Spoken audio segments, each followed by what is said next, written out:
Bom dia, tudo bem? Hoje continuaremos falando de doenças provocadas por protozoários, as protozooses. E, dentre elas, falaremos de uma das mais conhecidas e citadas no Brasil, que é a doença de Chagas, que tem esse nome devido ao seu descobridor, um biólogo sanitarista chamado Carlos Chagas. A doença de Chagas ela é uma doença considerada tipicamente brasileira, podendo ocorrer em alguns pontos da América do Sul, mas ela é endêmica do Brasil e ela tem como causador ou agente etiológico o Trypanosoma cruzi, que é um protozoário flagelado, e como vetor, transmissor, o barbeiro, cujo nome científico é Triatoma infestans. Eu não gosto de dar o nome científico do barbeiro, porque ele é popularmente chamado de barbeiro, tá? Porque o nome científico dele, triatoma, pode confundir-se com o nome do parasita, que é o Trypanosoma. Portanto, prefiro chamá-lo de barbeiro e é assim que vou me referir a ele de agora em diante. O barbeiro, ele é o transmissor do Trypanosoma cruzi. A doença se chama doença de Chagas, porque o seu descobridor é o Carlos Chagas. Agora, o Trypanosoma cruzi é uma homenagem a Oswaldo Cruz, um médico sanitarista muito conhecido no início do século XX e que vocês conhecem por ter combatido varíola, a malária, febre amarela, né, no início do século XX. A tal da revolta da vacina está relacionada a Oswaldo Cruz, certo? Bom, vamos lá à doença de Chagas. É uma doença causada, portanto, por esse Trypanosoma cruzi, esse protozoário flagelado, transmitida pelo barbeiro, que é um inseto noturno. O nome barbeiro refere-se ao fato desse inseto agir de noite e picar as pessoas principalmente no rosto, por isso barbeiro. Este inseto ele é de ocorrência mais comum na região do Cerrado, Caatinga, e pode aparecer nas bordas da Mata Atlântica, também floresta amazônica. Tá? Mas a zona de maior incidência são as mais quentes e secas do que quentes e úmidas.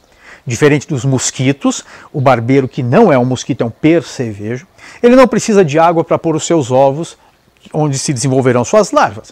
Ele é um inseto que põe seus ovos em ambientes secos.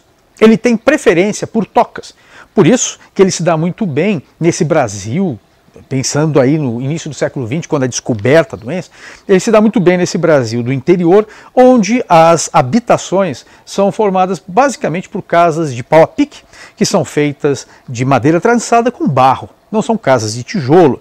Esse barro com o tempo descama, ficando buracos onde o barbeiro se instala.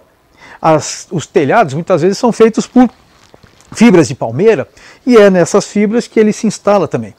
Então, o habitat das pessoas, as casas dos moradores do interior do Brasil, eram habitações que favoreciam ao desenvolvimento do percevejo, do inseto transmissor da doença.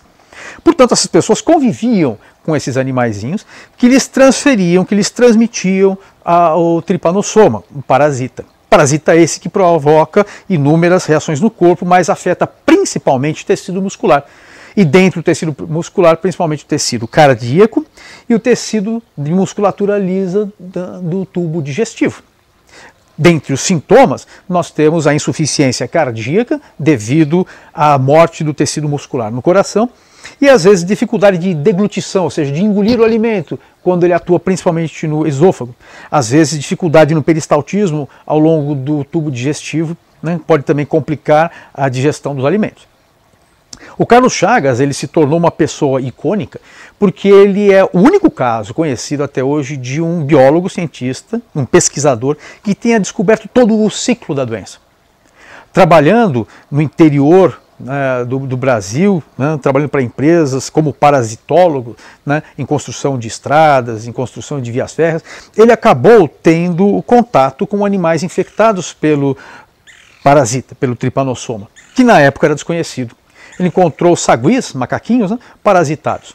E sabendo desses insetos que viviam nas casas e analisando esses insetos, vendo que haviam pessoas doentes na casa, normalmente onde esses insetos apareciam, ele percebeu que no inseto era encontrado uma das fases do ciclo de desenvolvimento do Trypanosoma. Pessoas doentes tinham o Trypanosoma. Então mesmo o Trypanosoma que aparecia nos saguis, aparecia em humanos. E uma das suas formas de vida, uma dos seus estágios de vida era encontrado no percevejo. ele começou a fechar o quadro da doença. A doença de insuficiência cardíaca, né, e de múltiplos sintomas que as pessoas que tinham esse tripanossoma no sangue apresentavam, podia estar relacionado com esse parasita transmissor. Testes revelaram que realmente, quando você tinha um sagui sadio na presença de um barbeiro, este barbeiro contaminado contaminava o sagui, fechando o quadro da doença. Então ele conseguiu descobrir o tripanossoma, ele conseguiu descobrir que o barbeiro era o vetor do tripanossoma para humanos, ele descobriu reservatórios naturais, quer dizer, animais que na natureza abrigam também o tripanossoma, que é o caso dos saguis, tatus, tamanduás, vários mamíferos da natureza abrigam. Ele descobriu a sintomatologia, né, e os mecanismos de transmissão todos, ou seja, ele fechou todo o ciclo. É um caso único. Ele só não descobriu a cura para a doença de Chagas, mas passados 100 anos também ninguém descobriu. Né? Nem sempre é fácil você encontrar a cura para uma doença já conhecida. Malária é conhecida há muito mais tempo e não tem cura ainda, não existe uma vacina para malária, não tem vacina para a doença de Chagas. Está certo? Portanto, essa é uma doença endêmica do Brasil, de ocorrência principalmente na região do Cerrado e da Caatinga, que são quentes e têm uma época seca mais bem marcada, podendo ocorrer também nas bordas de Mata Atlântica e Floresta Amazônica. Mas é importante entender que não é através da picada que o barbeiro transmite a doença de Chagas. Através da picada, ele adquire o tripanossoma no seu organismo. Ele, chupando o sangue das pessoas, adquire o tripanossoma. Agora, o tripanossoma multiplica-se assexuadamente dentro do organismo do barbeiro. Ele se multiplica dentro do barbeiro, dentro do seu tubo digestivo. Quando o barbeiro defeca, é que ele faz a transmissão para o homem do parasita. Então, ele é um inseto que não é pequeno, ele é relativamente grande. Ele pousa no rosto da pessoa e vai chupando sangue. Conforme o sangue vai entrando, vai fazendo uma pressão no tubo digestivo e ele, ao mesmo tempo, vai defecando. Então, ele se alimenta e defeca, deixando as fezes próximas ao local da picada. Aquela pessoa que porventura venha a se coçar, ela poderá ferir a pele. Imagina uma pessoa com alergia se coçando, ela pode ferir a pele. E aí, com a pele ferida, a camada de queratina protetora removida, você passa a ter o início da infecção. Então, o parasita agora começa a entrar em tecidos vivos, menos protegidos, porque já não há queratina, e aí sim começa a infecção. Portanto, não é através da picada que o barbeiro transmite a doença de Chagas, mas através das suas fezes. Isso quer dizer que se uma pessoa que tenha sido picada pelo barbeiro não tiver alergia, não se coçar, provavelmente não vai desenvolver a doença. Se essa pessoa, ao acordar, lavar o rosto, remover as fezes do barbeiro, que são pequenininhas, não vai haver a doença. Mas também poderá haver, talvez, o contágio se a pessoa, ao se coçar, transferir as fezes contaminadas para as unhas, e em algum momento coçar os olhos, ou pela ponta do dedo coçar os olhos, poderá haver contaminação pela mucosa dos olhos, na mucosa, né, das pálpebras. Portanto, haverá outras possibilidades além da pele. Muito se diz que o parasita entraria no furinho da picada. Mas a picada é tão pequena que a probabilidade dele entrar justamente por ali é mínima. Em geral, ocorre quando a pessoa coça, remove, né, cria uma ferida grande, remove a camada de queratina, cria uma ferida grande na pele, aí sim a chance de contaminação é maior. Agora, entre o início do ataque, que é quando ele se instala na pele, e atingir a corrente sanguínea e dali o coração, essas etapas seguintes podem levar um tempo prolongado, podem levar anos. Chegando ao coração, a lesão do músculo cardíaco, ou chegando ao tubo digestivo, a lesão do tubo digestivo, pode levar anos para se processar. Uma pessoa que pega a doença de Chagas hoje, pode ser que ela venha a desenvolver sintomas daqui a 10 ou 20 anos, ou 30, e pode ser que ela morra de velha e não da doença de Chagas. Pode até ser que morra em consequência da doença de Chagas, mas com uma idade mais avançada. Agora, foi descoberto, já há uns 20 anos, que doença de Chagas também pode ser pega por via oral. Quando eu comecei a dar aula, há muitos anos atrás, uma vez um aluno me perguntou na realidade, professor, se capivara, que é um animal silvestre, também pode pegar doença de Chagas, se eu comer carne de capivara, eu pegaria doença de Chagas? Na época era permitida o consumo de carne de caça. Ele me fez essa pergunta E eu lhe disse, não, quando você pegar a carne de caça, não, a carne da capivara, você vai levar ao fogo para fazer um churrasco, ao forno, vai fazer cozida. Então, no preparo, o parasita seria destruído. E se eu comer ela crua, por exemplo, quem come um quibe cru, né? Um quibe cru feito com carne de capivara, por exemplo.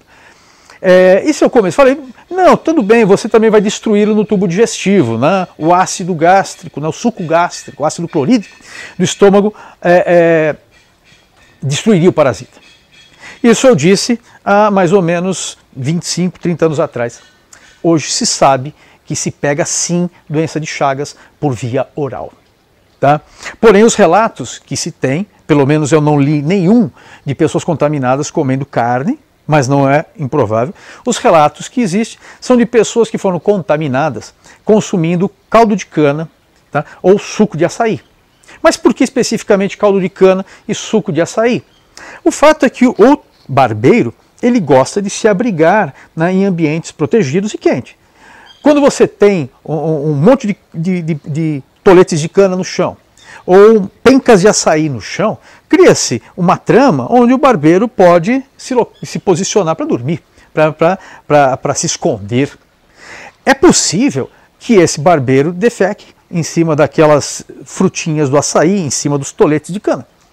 E se esses toletes de cana não forem lavados antes de irem para a moagem, se aquele açaí não for lavado antes de fazer a ralagem, é provável que ele esteja presente, o tripanossoma, esteja presente no suco que a pessoa ingere. Agora, em detalhe, quando a doença de Chagas é pega por via oral, não só o tripanossoma passa pelo tubo digestivo e resiste ao estômago ácido, como a invasão dos tecidos é muito mais acelerada, já que nós não temos uma pele resistente, mas um tecido bem delicado no tubo digestivo, a penetração é muito exagerada, muito acelerada. E um dos primeiros lugares, né, órgãos para onde o tripanossoma vai é o fígado. O fígado é o órgão que está ligado diretamente ao intestino por vasos sanguíneos. A absorção do alimento nos vasos sanguíneos do intestino passa pelo fígado, em primeiro lugar. O tripanossoma vai ao fígado e, atingindo o fígado, a ação dele é tão acelerada, é tão perniciosa, é tão agressiva, que o óbito vem em poucos dias. Diferente da contaminação por via cutânea, quando o barbeiro deixa as fezes na pele. Como eu disse, o avanço pode levar anos, até décadas. Quando é por via oral, o avanço é aceleradíssimo e a morte poderá vir em dias, semanas. Logo, doença de Chagas é uma doença realmente perigosa, é uma doença que deve ser levada bastante a sério, e uma das formas de prevenir essa doença é o combate ao barbeiro. Como o barbeiro é um inseto, esse combate deveria ser feito, por exemplo, com inseticidas. Não sei exatamente qual inseticida é mais apropriado ao barbeiro, mas seria inseticidas. Nas casas das pessoas, o ideal é que se tenha telas nas janelas, tá? Em volta das camas, né? Você vai ter os véus protetores para que ele não venha de noite. Então, tela na janela, ele não entra na casa. Quando você coloca os véus em volta da cama, ele não chega, os mosquiteiros, né? Ele não chega até a pessoa enquanto ela dorme. Ele é mais fácil de ser identificado que um mosquito pequenininho, transmissor de febre amarela, malária, né, leishmaniose. Ele é grande, ele é visível. Sendo ele visível, então dos combates poderia ser o combate direto. Viu o barbeiro, pisa no barbeiro, mata o barbeiro. Tá? É difícil você pegar um mosquitinho, mas um barbeiro é mais fácil. Só que para isso a população tem que estar instruída, ela deve saber que aquela doença é causada por um parasita pequenininho que é transmitido pelo barbeiro, que é o seu vetor. Algumas cidades do interior às vezes fazem campanha, né, onde os prefeitos dão dinheiro para quem trouxer barbeiros. Houve um caso na Bahia, há uns 10, 20 anos atrás, em que o prefeito fez uma campanha dessas e disse que ele parou com a campanha depois de um tempo porque ele não tinha mais dinheiro para pagar cada barbeiro entregue. Parece que ele pagava R$1 por barbeiro. Chegou uma hora que começou a acabar o dinheiro. Tá? Ou seja, as pessoas convivem com o barbeiro, mas não têm noção de que ele é o transmissor da doença. É como se você tivesse baratas na sua casa, que você não gosta, ninguém gosta de barata, mas elas transmitissem doenças e você não soubesse. Então, às vezes, você até convive com elas, Tá? Mas se você souber que a barata transmite uma doença, aí você realmente vai combatê-las. Né? Você vai jogar inseticidas nela, você vai espantá-las, você vai matá-las, colocar aquelas casinhas de pegar baratas, né? Iscas para baratas. Agora, se a pessoa que está no sertão convivendo desde criança com o percevejo não souber que ele transmite doenças letais, ela não vai fazer a parte dela.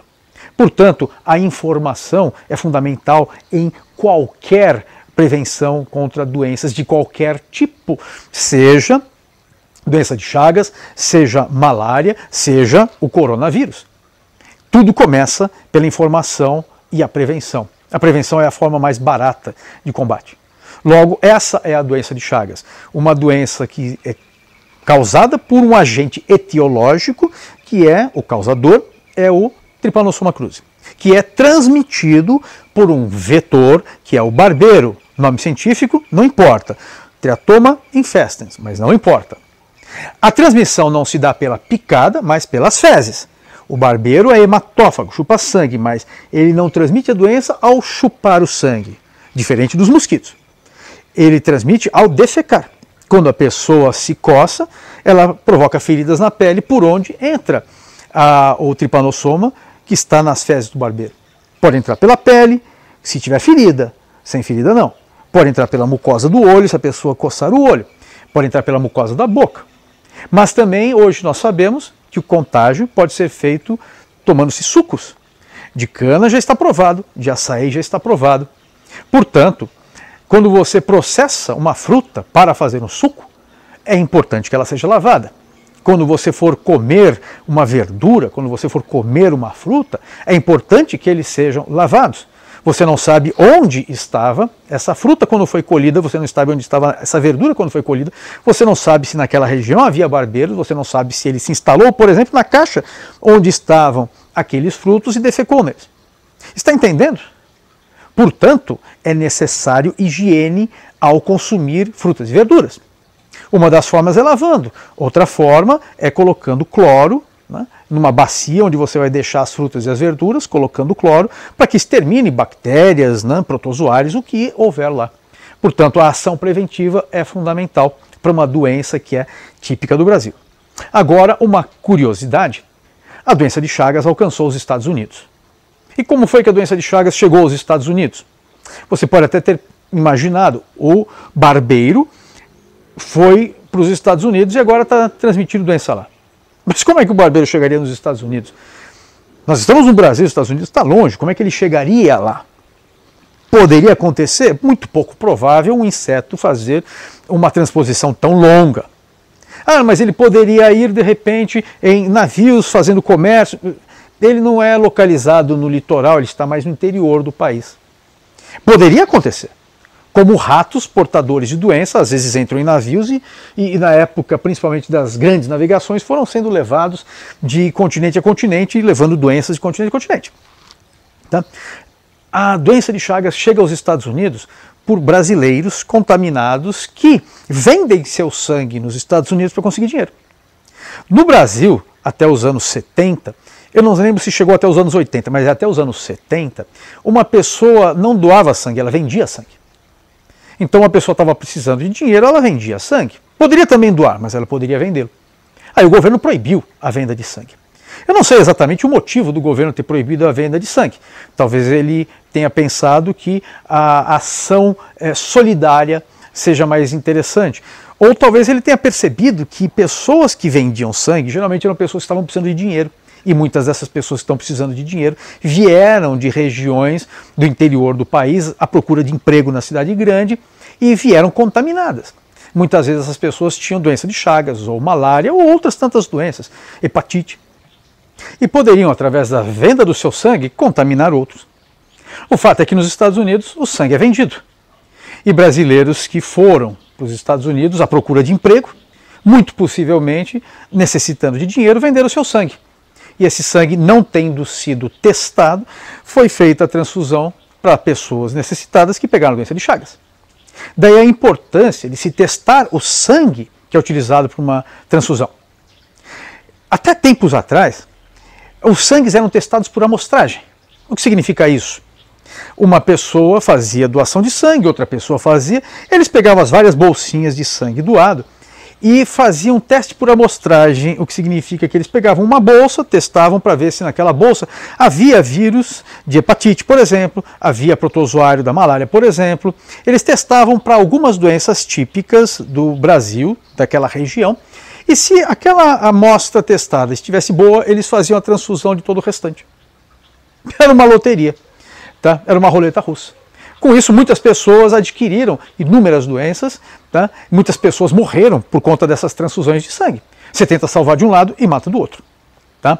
Então o que acontece? O sangue passou a ser testado com mais frequência a partir dos anos 80, quando surge a AIDS e descobre-se que ela é transmitida também por transfusão de sangue.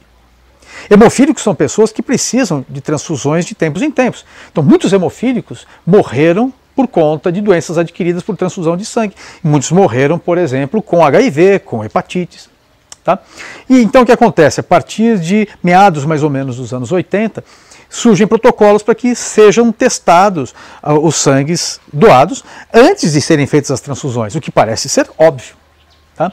Porém, antes não era feita com tanta frequência. Hoje, todo sangue no Brasil, pelo menos, é testado antes da transfusão ser feita. Porém, imagine o seguinte, um indivíduo venha de algum outro país distante portando uma doença típica daquele país, mas que não existe no Brasil. Esse sujeito vem e faz a doação de sangue porque um amigo está precisando.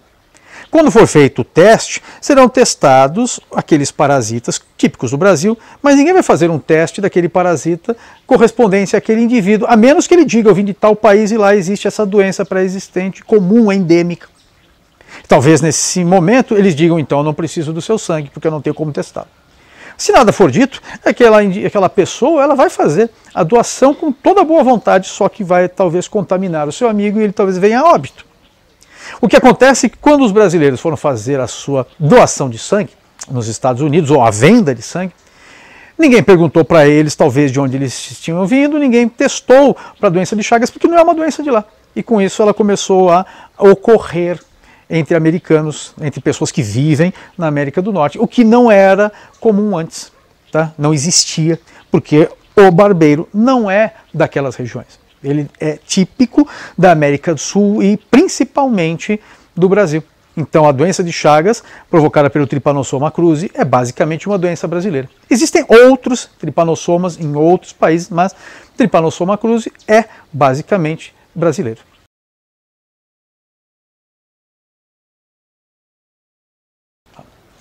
Outras duas parasitoses muito importantes são a giardíase e a amebíase. A giardíase é provocada pela Giardia lamblia e a amebíase pela Entamoeba histolytica. As duas doenças são muito semelhantes, todo o mecanismo de ação e sintomatologia, e elas provocam diarreia. Diarreia essa que pode levar à morte por desidratação. Durante muito tempo, achou-se que a giardia não era associada à doença, a essas diarreias, porque você tendo as amebas fazendo fagocitoses, atacando a mucosa intestinal, pareciam ser realmente elas os elementos agressivos, porque normalmente as duas estavam associadas. A mesma água contaminada por amebas, às vezes estava contaminada pela giardia. A giardia não faz fagocitoses, né? Ela não é um protozoário como as amebas que são risópodos, que emitem pseudópodos. Elas são flageladas. Não se enxergava nas giardias um organismo capaz de provocar as diarreias. Hoje em dia sabemos sim que ela também pode fazer isso. Ela não está apenas associada à ameba, ela realmente é responsável por diarreias. Como é que nós adquirimos esses dois parasitas? Ambos por via oral, na forma de água e alimentos, principalmente verduras e frutas, contaminadas por cistos. Mas o que são cistos? São formas em que o parasita, o protozoário, encontra encapado, protegido, encistado, e nessa forma ele resiste ao ambiente externo seco, por exemplo. Os protozoários são unicelulares, o habitat deles é úmido. Em solo seco eles morreriam, porém eles secretam uma carapaça que os protege, eles ficam encistados, e nessa forma encistada eles podem permanecer no solo por um bom tempo. E, ficando no ambiente seco, eles podem inclusive ser arrastados pelos ventos e ir contaminar regiões até distantes daquelas onde eles foram lançados. Mas como é que eles chegam ao solo? Bom, primeiro, eles entram no nosso organismo por via oral. água contaminada, frutas e verduras contaminadas. Ao entrar no nosso tubo digestivo, eles passam pela boca, esôfago e estômago. No estômago, graças à forma encistada, eles são protegidos contra o suco gástrico ácido. Passando pelo estômago, atinge o intestino, onde agora os cistos eclodem e eles entram em ação, começam a se alimentar. Tá? Então eles entram por via oral. Então me diga, se eles entram no teu organismo por via oral, por onde que eles vão sair? Óbvio, eles vão sair junto com as fezes. Enquanto eles estão no intestino delgado, rico em matéria orgânica sendo digerida e à disposição, eles não são tão agressivos.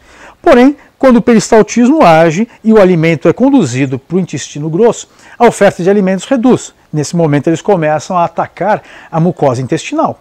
O que havia útil para ser absorvido, o teu organismo já absorveu. Nas fezes nós temos aquilo que não foi aproveitado da digestão ou que não deu tempo de absorver. É nesse momento que eles começam a atacar a mucosa intestinal, principalmente no intestino grosso. E, portanto, começa a haver uma resposta do intestino grosso. E a resposta é uma contração forte. O tubo digestivo é envolto por uma musculatura lisa. A musculatura lisa que envolve o tubo digestivo, ela é de contração lenta, porém prolongada. E é nesse momento em que o intestino contrai, tentando expulsar o parasita que está lá dentro, que você sente a cólica intestinal. O intestino contrai e relaxa. Uma contração prolongada e relaxa. E com isso as fezes vão sendo empurradas em direção ao reto para que você expulse os parasitas.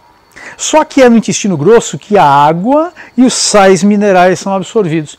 No intestino delgado, a absorção é principalmente orgânica. No intestino grosso, a absorção é principalmente inorgânica, água e sais.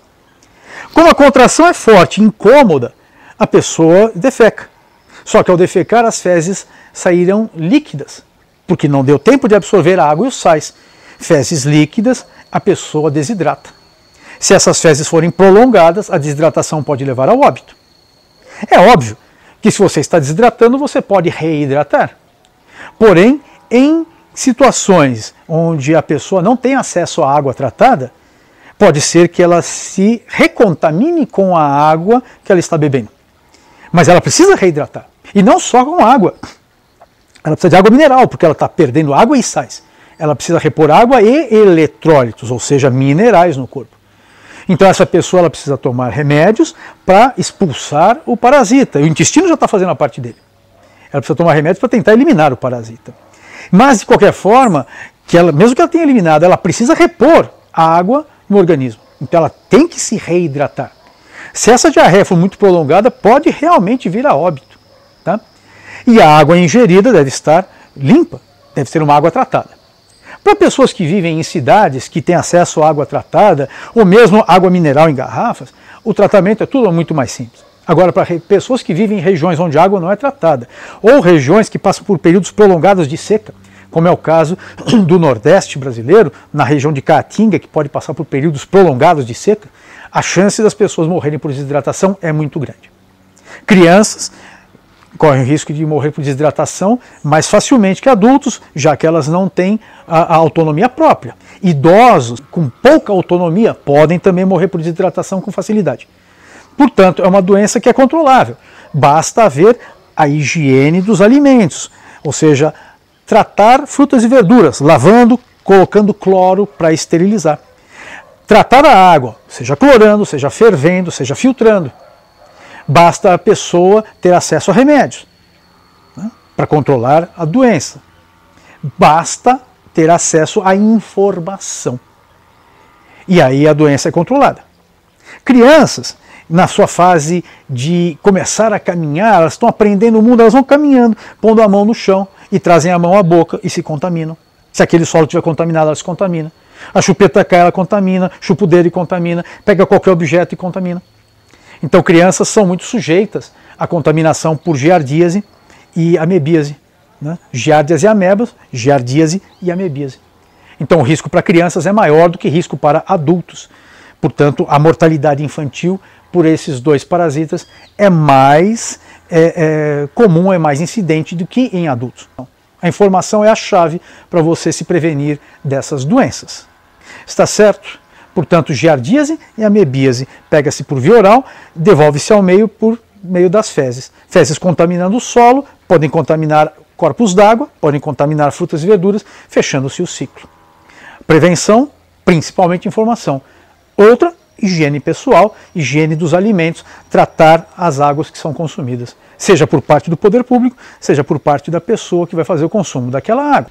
Uma observação, em casos extremos, a ameba pode provocar a perfuração da parede intestinal e alcançar os vasos sanguíneos. Se isso acontecer, ela pode avançar pelo corpo, indo para o fígado, que está logo na sequência, né, ligando o intestino ao resto do corpo. Nós temos os vasos sanguíneos que vão levar o alimento para o corpo todo, e o primeiro local por onde eles passam é o fígado. Então elas podem se instalar no fígado, chegar aos pulmões e até mesmo ir ao cérebro, provocando lesões profundas. Portanto, é uma doença que pode ser tratada com facilidade, mas se o tratamento não for feito a tempo, se a atenção não for feita a tempo, ela pode ter consequências bastante sérias, além do risco de morte por desidratação.